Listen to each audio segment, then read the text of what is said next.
IWS. So what are you done? Tomorrow. I know. And I'm staying until Saturday. Because so can I go to The band? Yeah, it's a Christian band. I'm gonna send it to Mariah before you get started. What's it called?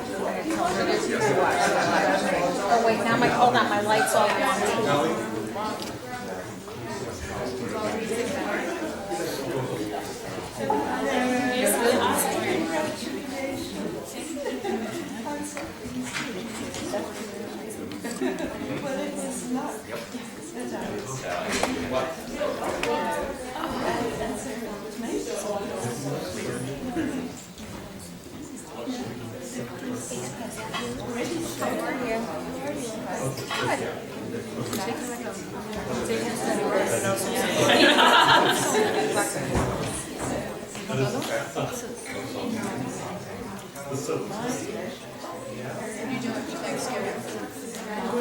I know, yeah.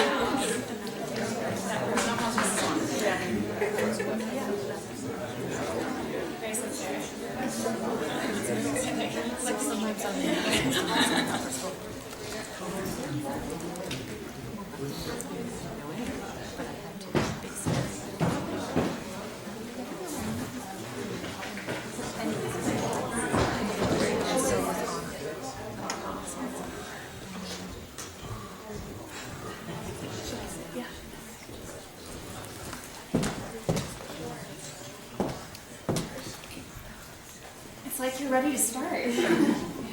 So hello, good evening. Welcome to the 12th annual Sonia Osborne Museum Studies Symposium.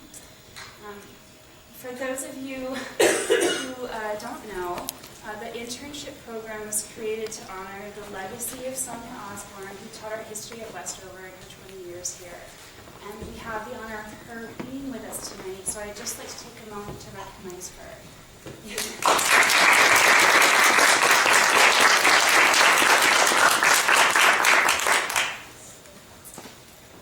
So as many of you know, when we created this internship program to honor Sonia, we wanted to make sure there were two parts to the program. We wanted to make sure students had a hands-on museum experience at Hillstead, and we also want to make sure students had an academic experience with research and with public speaking. And so the program that came out of that combines both the idea of having students go to Hillstead and work with curators there, and work with me back here on two projects, one of which demonstrates the connection between Westover and Hillstead's shared histories, and the other that develops an argument around a work of art from Hillstead's collection. And Ella will be happy to share those projects with you all shortly. But before I introduce Ella, I just wanted to say thank you to this community, to all of you who are here tonight to support Ella. But also, I just personally wanted to say thank you to all the staff and faculty who make this program possible, from all the little favors of, can you make this video for me? Or send out these invitations to alumni, or create this banner, or schedule driving, find this obscure article. It just takes a village to make this program happen, and every time I reach out to people to ask for their support, it's given wholeheartedly and generously, so I just wanted to say thank you. I also want to make sure we recognize the Tortoriello family. 12 years ago, they provided the funding to honor Sonia through this program and provide these experiences for our students, and I just want to make sure I recognize them as well. So Ella, I had the pleasure of teaching Ella for the first time last year. And one day our class was discussing goals to set for our next class discussion. We had this great discussion. We were talking about what goals we might set for ourselves for the next one. And Ella's contribution to that, what she challenged her peers to do, was to lean into curiosity. And I thought this was such a compelling phrase, not only to challenge your peers to lean into curiosity, but it also helped me think about the way that Ella orients herself in her life and in her scholarship. She leads with her own curiosity, and she explores with questions, and she's incredibly inquisitive. And through all that sort of curious exploration, Ella reads between the lines of the research that she conducts, which is interesting in a way because one of her projects visually realizes this kind of reading between the lines. which she'll talk about in a second. So as she reads between these lines, Ella reads the narrative with this sort of social and political awareness. So she's very attentive to not just what she's reading, but how she's reading it, what voices is she's hearing, what biases are revealed in those voices, what political and social conditions emerge, and whose voices are left out. And so with this attention to sort of realizing a fuller narrative, this is what makes her work really important and meaningful, and what makes me so excited to have her have the opportunity to share this with you tonight. So she's worked incredibly hard. She's written a lot, and she's researched so much. So I just want to thank you for all of your work. And I'm so excited to have the honor of not only introducing her, but having Ella have the opportunity to share her exciting experience with you tonight. So without further ado, Ella.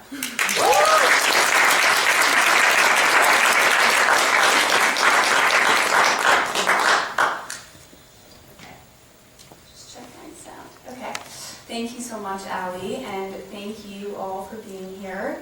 I'm going to first, uh-oh. Come on. This is working here? Okay, all right.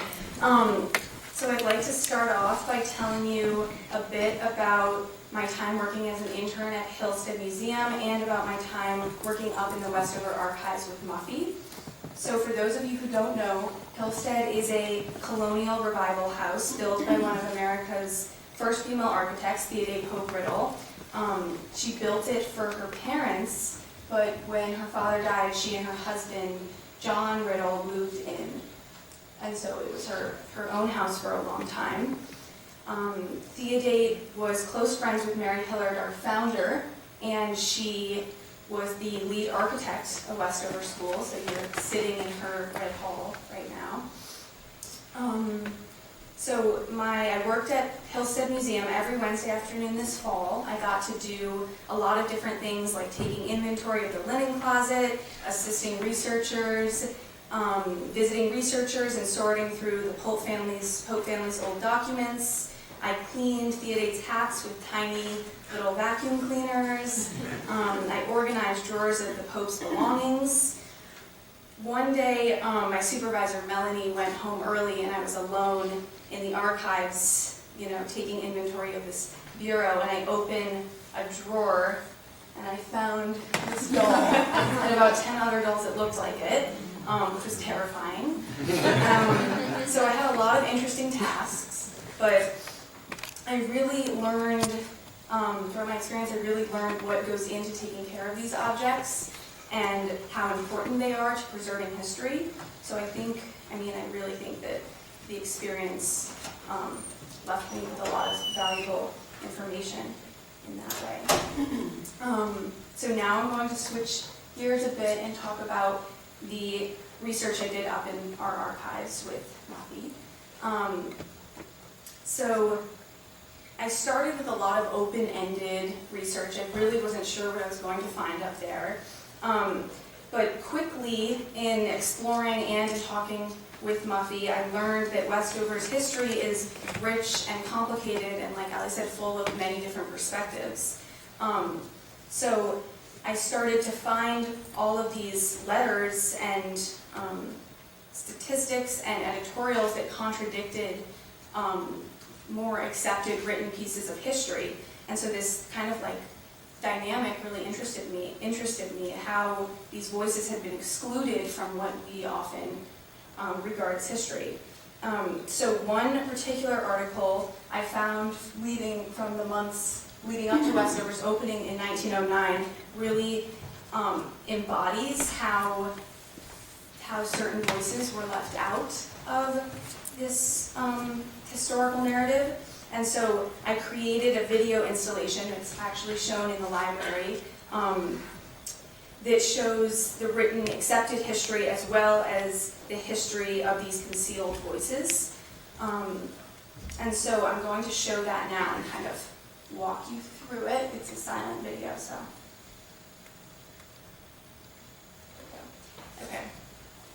So In the first decade of the 20th century, Mary Hillard, joined by the faculty, students, and board of trustees of St. Margaret's School in Waterbury, fled the increasingly industrialized Waterbury, Connecticut, to the rural serenity of Middlebury, located just west and over the hill.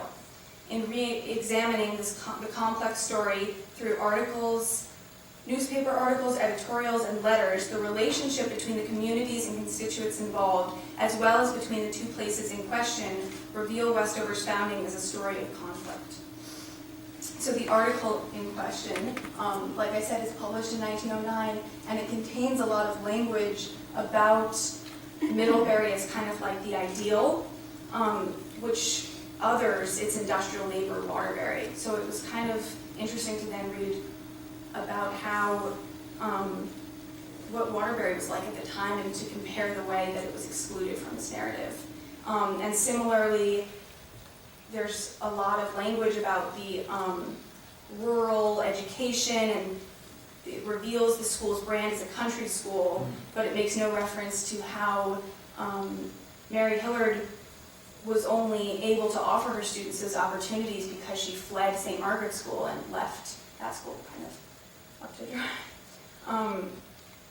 It also contains language about the thoughtfully studied plan of the building, but makes no reference to the controversy around who was paying for that plan. As you can see, Mary Hillard and Theodate Pope Riddle had a sort of falling out because Theodate, in the end, had demanded full payment for the school after kind of setting up these false pretenses for Mary Hillard. And it contains language about Westover as a finishing school for girls, but doesn't contain any perspective on what a finishing school was from the girls attending it. So this article, much like many other articles of its time, is not an accurate telling of Westover's history. And my kind of goal for the video was to show that if we rely on sources like these to understand the past, we're perpetuating the exclusion of these voices. So here's kind of some of the language about what Westover's goal was: a place of Catholic appreciation, cultivated taste, and then this is a quote from a student of Westover from the early years. So like I said, the whole video is up in the library if you want to see it and read the whole thing. Okay, now I'm going to switch gears again and speak about my museum studies project, which is another part of the internship. The museum studies project involves the development of an argument about one piece from Hillstead's collection, and I chose to focus on the absinthe drinker. Hillstead has a sketch, a drawing of this absinthe drinker. It's by Manet, and it was made in 1875.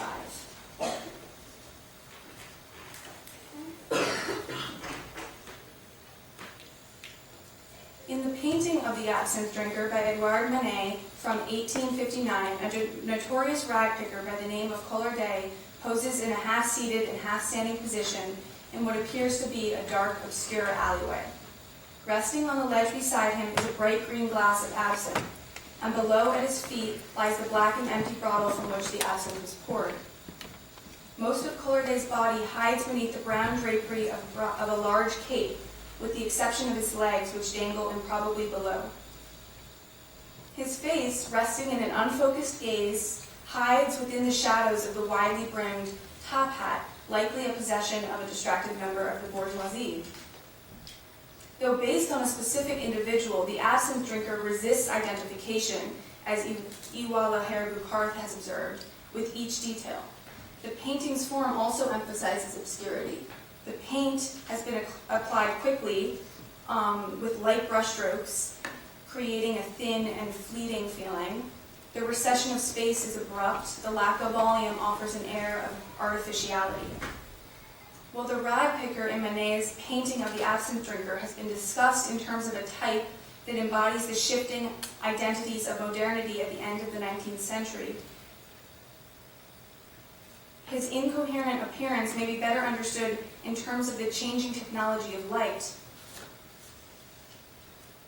As the surveillance associated with gaslight gave way to the blinding glare of electric light, the exaggerated representation of light and shadow in all of Manet's renderings of the ragpicker, and most noticeably in the drawing in Hilsted's collection, as seen on the right here, captures a kind of garish illumination, one that erases the lines between original and copy to caricature modernity as blindness.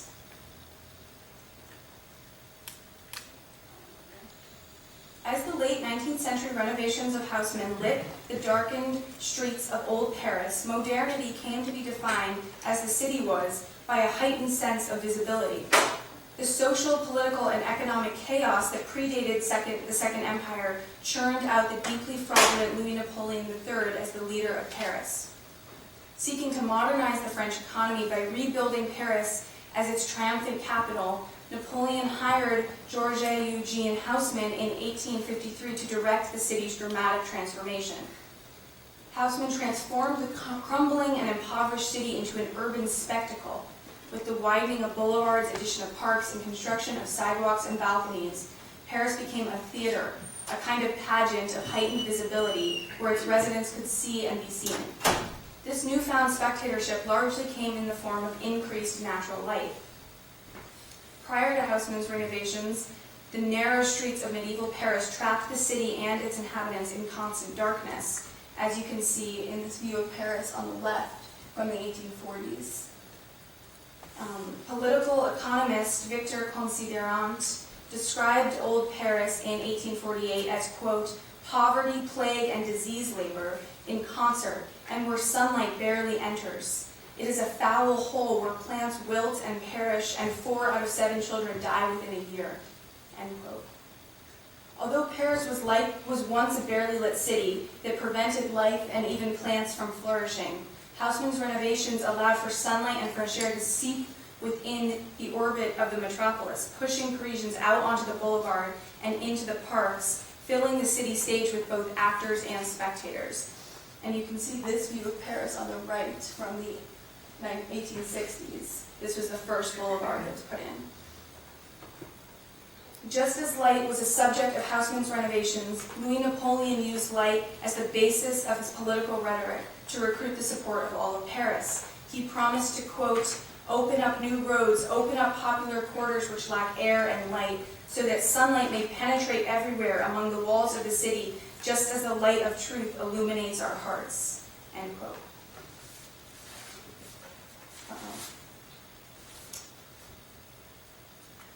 The resulting sunlit streets inspired people like French printmaker Honoré Daumier to parody the new city of light as a place that has finally allowed its inhabitants to know the identity of their wilting plant. The caption reads, now my flower pot will have some sunshine. I will finally know it is a rose or a gillyflower.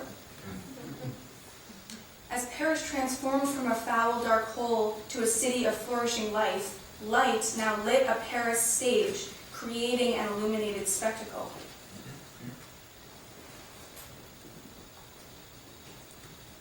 While Paris, infused with sunlight, became an urban spectacle of heightened visibility for the privileged, the new city also fostered the obscured visibility of the underprivileged. As Haussmann physically renovated the space, Napoleon sought to redesign the economic infrastructure of France, emphasizing the newly renovated capital's centralized role as a hub of communications, finance, commerce, culture, and state admiration. With these new priorities of industrial dominance came many shifts in the city's class structure. Seeking new economic opportunities, the bourgeoisie or middle class were moved within the commercial orbit of Paris, and the bohème, which is a blanket term for lower class marginals, were pushed into the outskirts, as seen in Honoré Daumier's oil painting Third Class Carriage from 1864, which chronicles the long commute of lower class railway travelers to and from the city. Because the Second Empire renovations geographically divided the social classes, it became too easy to ignore the exiled, impoverished bohème. The upper and middle class, although making up such a small portion of the population, began to define Parisian life. Harvey described the city at the time as being sick, racked by political torments, torn apart by class struggles, sinking beneath its own weight of decadence, corruption, and crime. Haussmannization may have enabled Second Empire Paris to appear more economically, politically, and socially desirable, but with each newly widened boulevard came a new level of deception. The Bohèmes were living in immense poverty, suffering from unemployment, poor sanitation, confined housing, and complete neglect from their government. As the lower class were pushed into the outskirts, they became invisible. No longer citizens of Paris, but rather the obscure shadows of citizens. While the privileged then enjoyed the spectacle of the newly lit city stage, the underprivileged were pushed into the shadows of Paris, where they faded from the city view. Thus, modernity, in its characterization as a spectacle, also implies the shadow of that spectacle, fostering not only heightened visibility, but also an obscured visibility.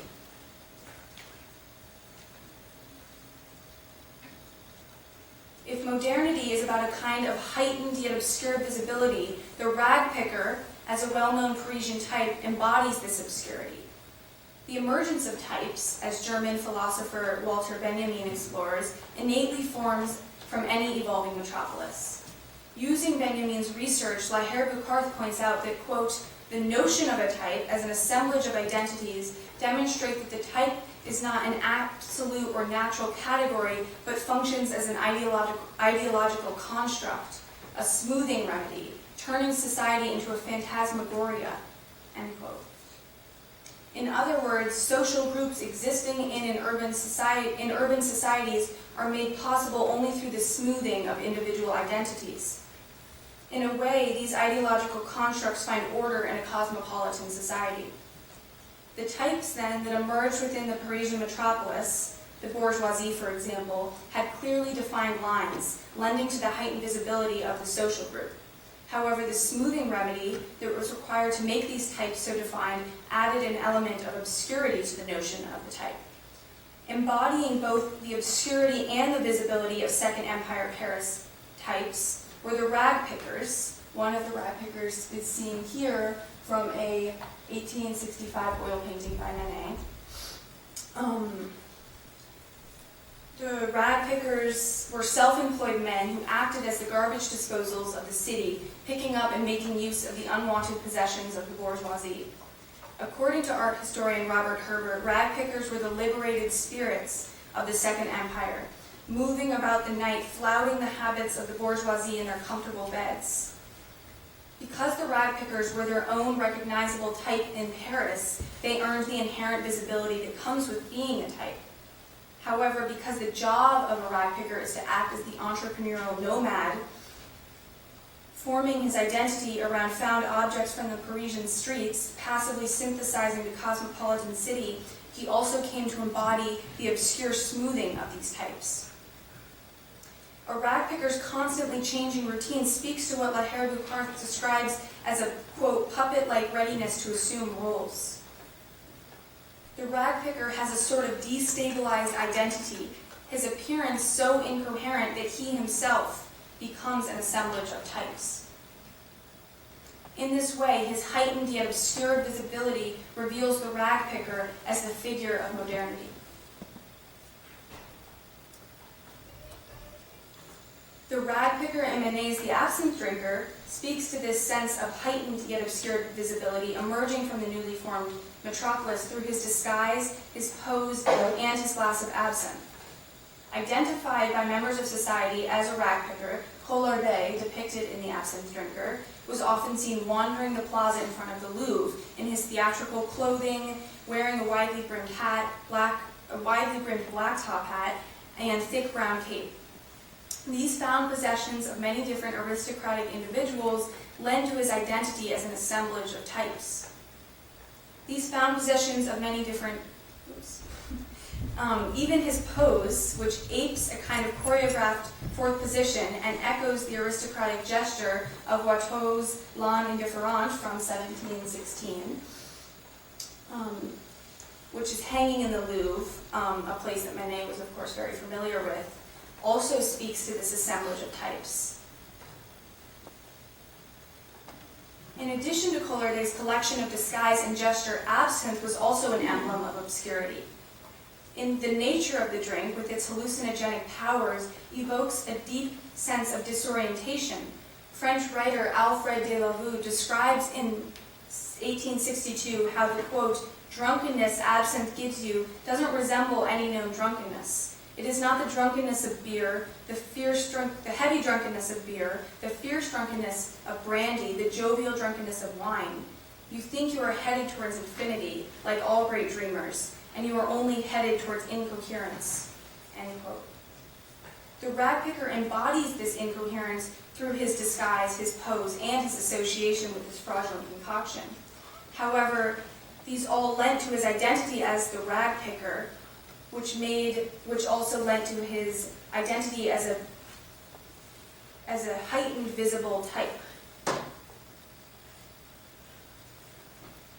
Although the ragpicker embodies both heightened and obscured visibility as an emblem of modernity, it is Manet's use of light and shadow in the work that enact this narrative in full. In the painting, the light cuts through the background behind the ragpicker's legs in a sharp diagonal. Light also casts pools of defined shadows beneath the ragpicker's foot and beneath the bottle of absinthe. The shadow blurs so heavily with the outline of the ragpicker that the two figures converge to become one. Light informs legibility in its sharpening and illegibility in its obscuring. Light reveals form while completely obscuring it. Light exposes the absinthe drink while also concealing it. When Manet returned to his absinthe drinker for a third time in 1875, he transformed Collardet into a small, monochromatic ink wash drawing made up of quick, cross-hatched lines that amplifies this heightened and obscured visibility even more. In the drawing, line is the mode through which the subject matter is defined. However, the garish light cast upon the ragpicker renders lines so unreliable that the ragpicker and his shadow become indiscernible. As light amplifies the contrast between light and dark, any recession of space ceases to exist. Any trace of volume is flattened completely. Light, in its ability to quite literally heighten and obscure the viewer's visibility, is a projection of modernity onto the face of the absinthe drinker.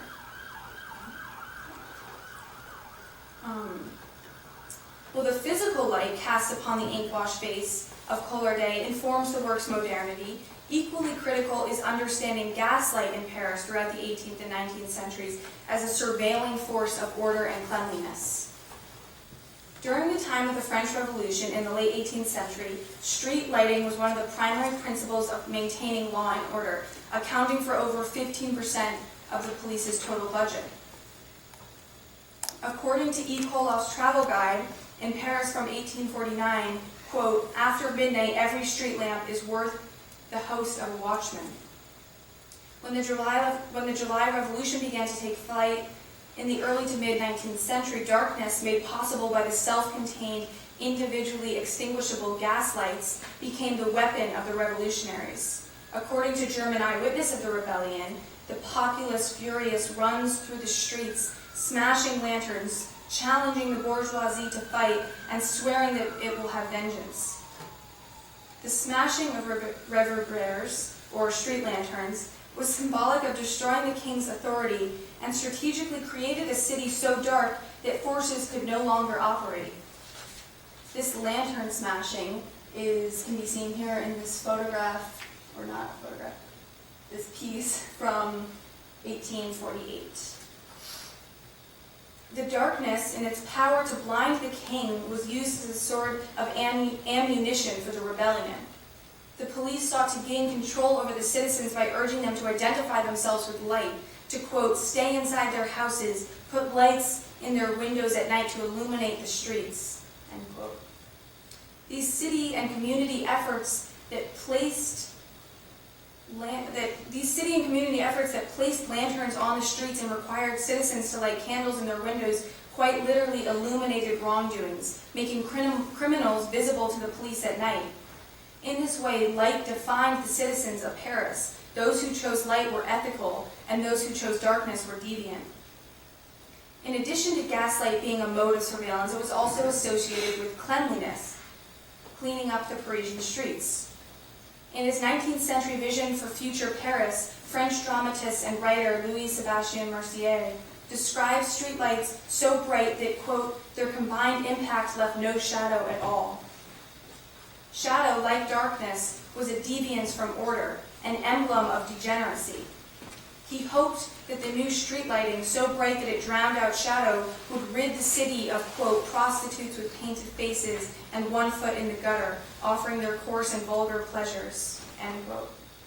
Well, the heightened visibility of gaslight in Paris sought to completely annihilate these vulgar realities of the city, lighting the streets in an effort to maintain privileged control.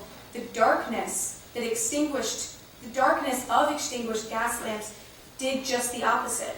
In becoming synonymous with a population of citizens who could not be controlled, the darkness became a revolt against order, and the shadow an image of deviance.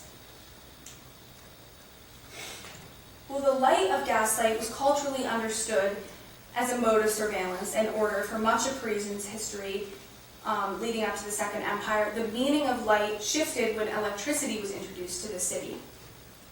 Placed between trees on Haussmann's newly groomed boulevards and perched next to park benches, the new electric street lamp quickly became Parisian icons, emblemized in impressionistic views of the city.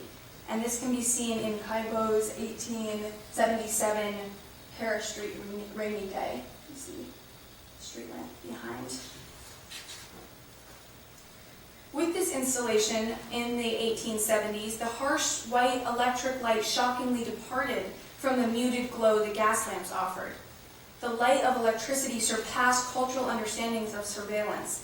It exaggerated visibility to such extent that the presence of light in the city became overwhelming. In one particular caricature from 1880, two men dressed as voyeurs or thugs discuss how annoying the government surveillance is with their electric lights, continuing by saying, due to the glare, now I can't even see where I'm supposed to work. In referencing Haussmann's installation of electricity in their electric lights, the piece captures both the government's intention to rid the city of darkness and the deviants who hid within the shadows, as well as the blindness that resulted from such pervasive lighting. As the city became, as Hollis Clayson points out, a place of the diminished rather than improved visibility, the bourgeoisie also passionately rejected the blinding glare of nighttime. In another 1880 caricature, three men in top hats are seen wandering blindly beneath the blazing light of the city, navigating their way only with the help of their seeing eye dogs. In yet another 1880 caricature, upper-class women stroll home under frilly umbrellas to relieve their eyes from the oppressive glow of the street lamps. These garish electric lamps rendered Parisian citizens as blind as a city with no light at all. The changing technology that was meant to reveal boundaries, to create order in the city, did just the opposite. Electric light blurred boundaries and created ambiguity, rendering light and darkness as synonymous forces, so that electric light was nothing but a caricature of blindness.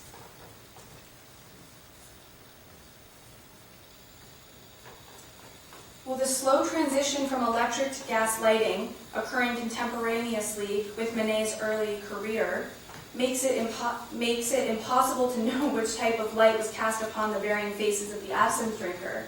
Manet seems to explore the changing effects of light in all of his renderings. In this transformation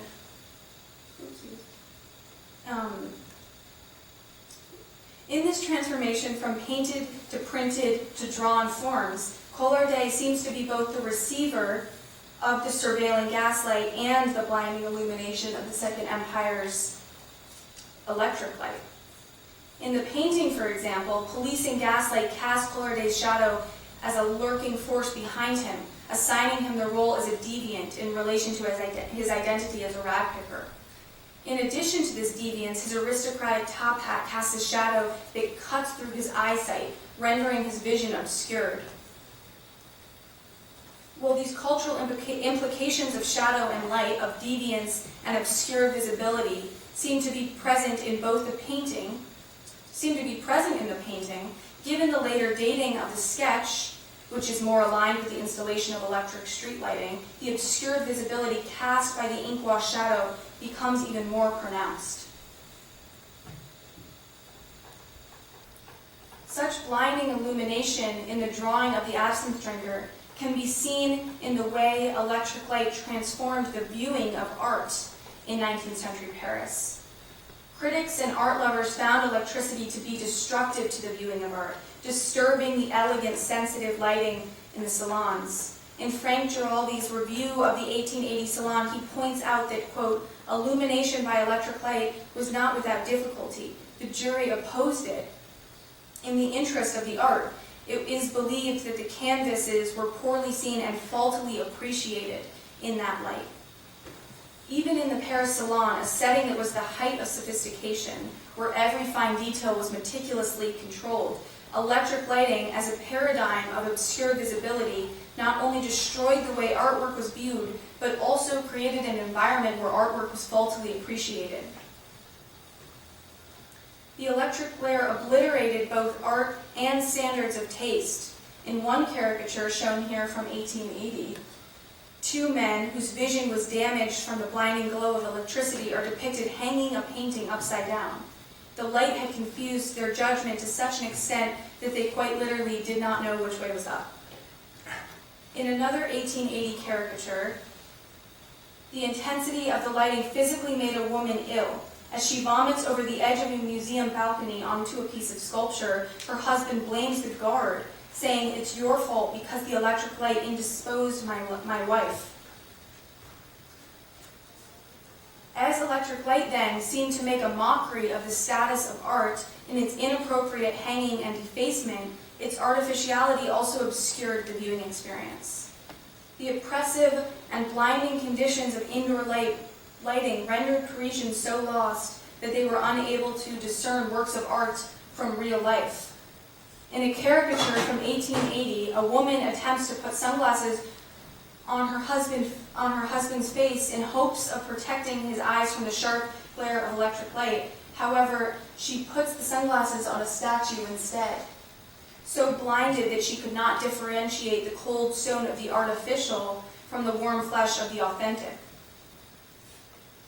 In another 1880 caricature, a man reaches for a woman's breasts, blaming the light for obstructing his vision so much that he thought the woman appeared to be a statue rather than a person.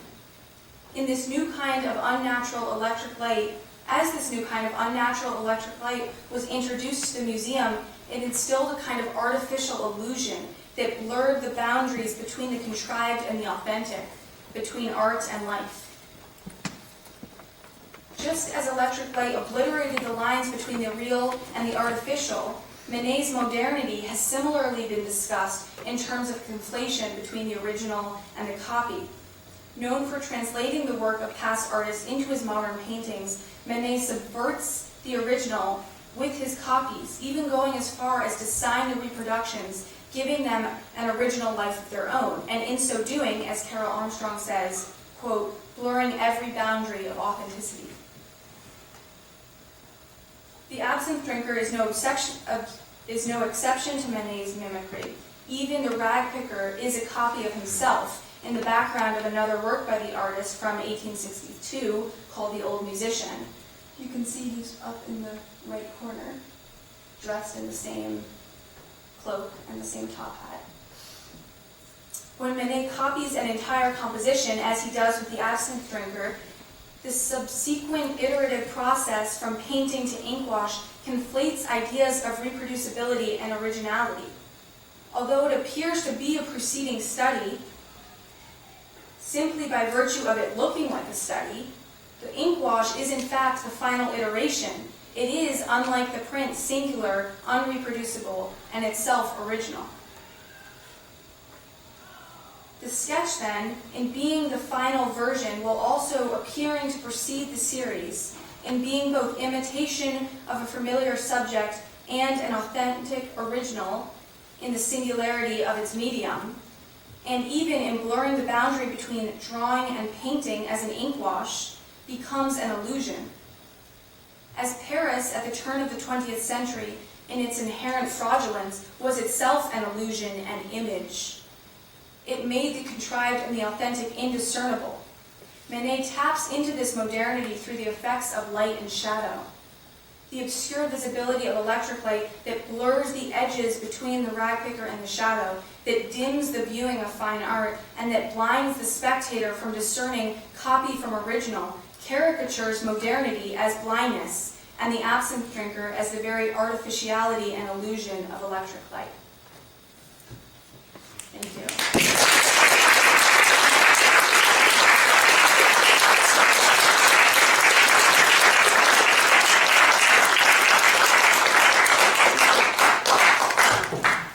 Now, if anyone has any questions, either about my Westover project or my museum project, I'd love to answer. Yes, Anna? So you explained why there were three of them, like three of the pictures that he made. Why did he make one like in a different part of the page? If that makes sense. Yeah. Like, Oh, why is did it the reverse? Yeah. Because it's an etching, so it's a print. So it's done in the reverse. I don't really know Is much it like about a stamp-on? Yes. Yeah. Okay. Yeah. But it really changes the whole feel of the piece. Like even his face looks so different.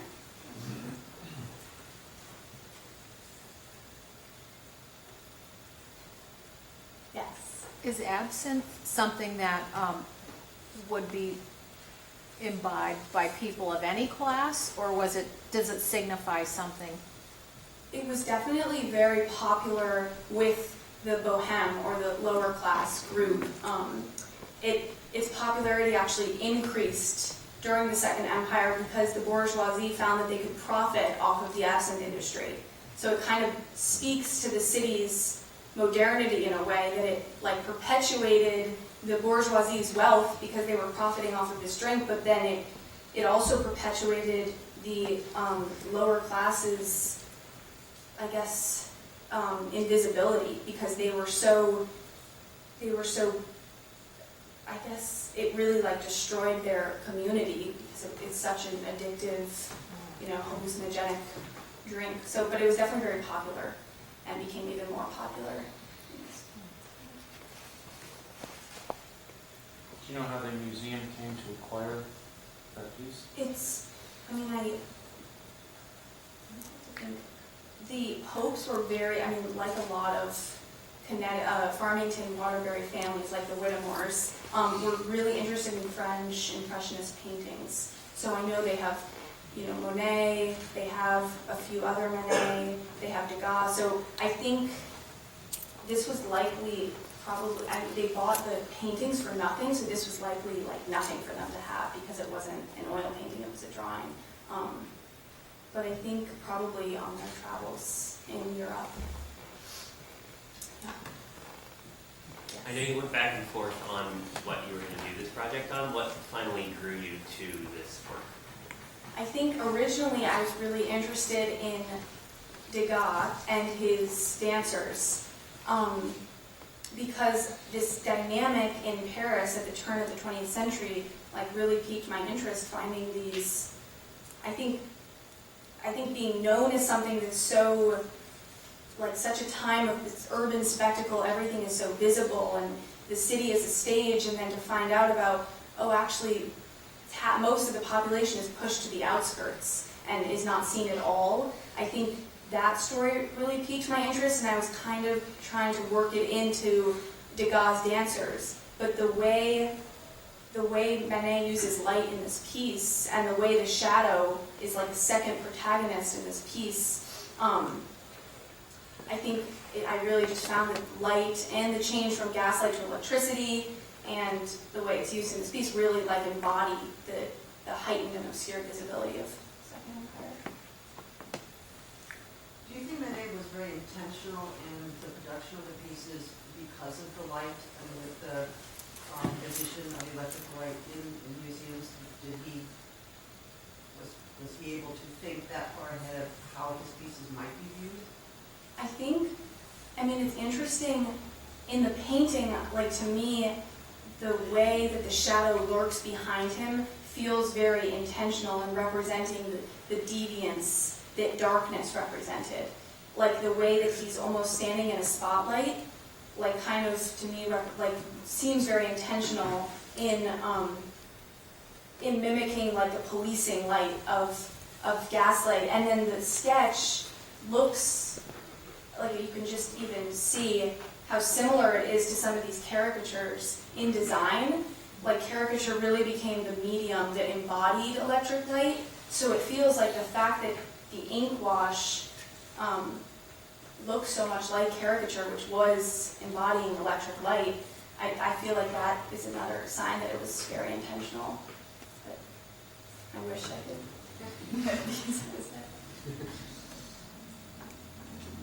Is there anything written about why he did away with the glass in the etching? Yeah, that's interesting. I did read that he wasn't that great at etching, that he really had a hard time with it, so it could have been like too difficult. But it is weird how it disappears and then reappears in its final version. Yes, Chris. Well, I was surprised to hear that, the change to electric light was viewed negatively. And so I was wondering if you had a sense of, was it just a reaction to the change from gaslight, that it was just different, or was it actually too bright and people actually had a hard time seeing, or was it more just a cultural, this is different and we don't like it because it's different? I think probably a combination. I mean, we've been talking about how everyone is so sensitive to LED lights now. It's like, oh, it's so hard on my eyes. And so I think it's kind of similar in like immediate rejection of change, and then also I think like it's hard to get used to a different way of seeing everything, and I think, the way they paint it, or the way they depict it in these caricatures is so extreme that they were like suns at night. So I think, I do think it like visually affected their lives, but I also think it was probably like a chance to be dramatic and fight against change, yeah. Yes. I'm curious about, it's almost as if you selected two topics that talked about separation, Right. but in reverse. And was that intentional on your part? Were you smart? Were they both, did one inspire the other, or is it just an accident of what you found in the archives versus what you found in your study of the work? I think it's likely not an accident. I think I definitely started work on the museum project first, and I was learning about the ways that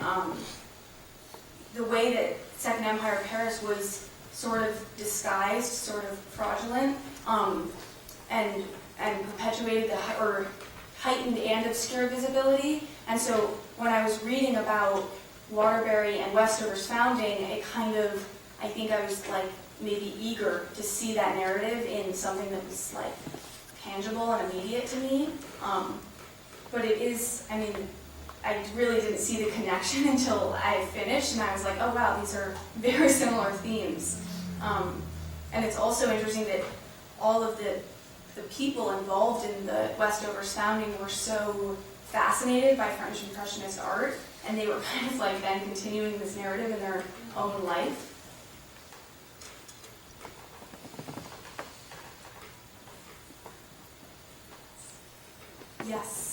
Yes, so before we close out, I'd like to thank a few people who have really helped me in this process.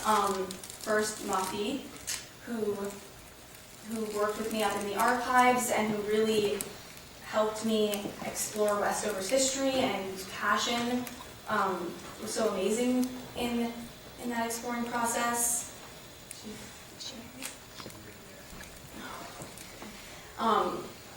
Caleb, of course, who completely showed me how to use Power Preview, but who really created the video with me. That was a great process. And also Dak, who's been so helpful in installing the video and helping me set up. And of course, Giselle, who has provided me with endless resources. And Marie-Pierre, who helped me practice my French, even though I'm sure I did a terrible job. And of course, all the people from Hillstead, Melanie specifically, my supervisor, were so welcoming. And Rich and Hillary, who helped me distribute all the invitations. And of course, Allie, who's been the best mentor these past 3 months. I really feel like I've learned how to write, how to research, how to understand history in a visual way. So thank you so much.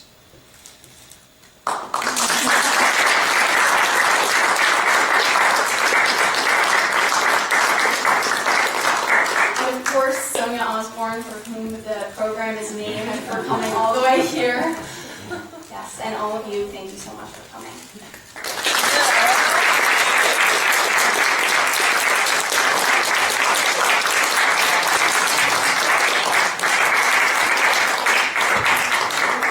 Thank you all for coming. Students of mine, please make sure you sign at the table over there. And it's sort of been a tradition, but it's my pleasure to present you with a piece of paper. It says you completed your